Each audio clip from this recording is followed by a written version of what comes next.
Every sort of dream that I'd had about the pop music business was true, and then some.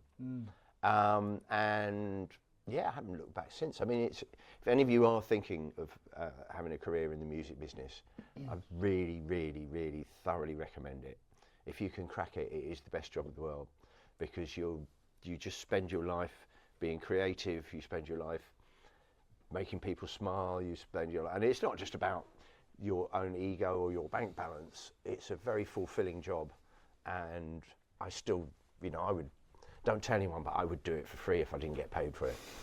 Music's one of those things that is a constant, and the technology can change, whether you're buying records or CDs or streaming or downloading. Music's always part of our lives. It's always going to be the soundtrack of our lives. And so it's a job for life, if you can do it, and it's one of the most pleasurable and rewarding jobs if you can crack it. So for those of you who are thinking about a career in music, go for it and keep going for it. It might not happen immediately. Keep plugging away, because it's worth it.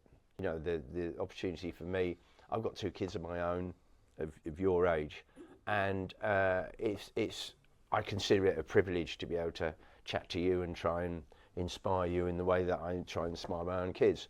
So yeah, I mean, there's the world of arts and creativity is sort of boundless, and I'm able to work with artists. I really like street art, and because of my position as a musician, I get to work with street artists, and we collaborate and do things. And yeah, so it's not just driving up and down the M1 playing gigs anymore. It's multi-faceted.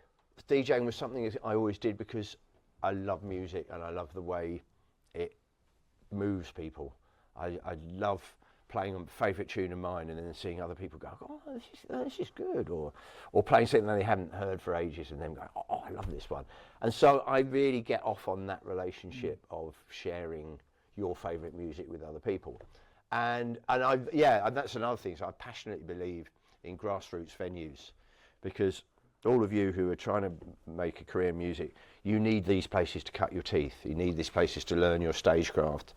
And like I did with busking, I also learnt my stagecraft playing in tiny little dingy venues. And these are threatened by the economics and the way that, well, basically blocks of flats make more money than small live music venues. So I'm very, very interested in trying to preserve them.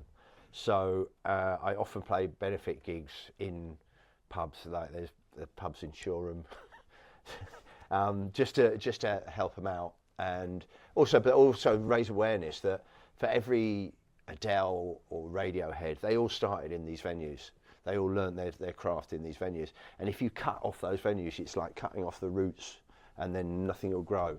And the music business in this country is so strong and powerful, but it needs that breeding ground of the source. So support your local venues, and some of you will probably be playing in them. You know how important, and they're the places. That's where you learn your craft. Every Adele started there, and that's where she learned how to do it. A huge thank you to you as well for coming to visit us here at Varndean College. So thank you very much. Bless you. Thank you very much. It's been a pleasure. Thank you. Thanks all of you.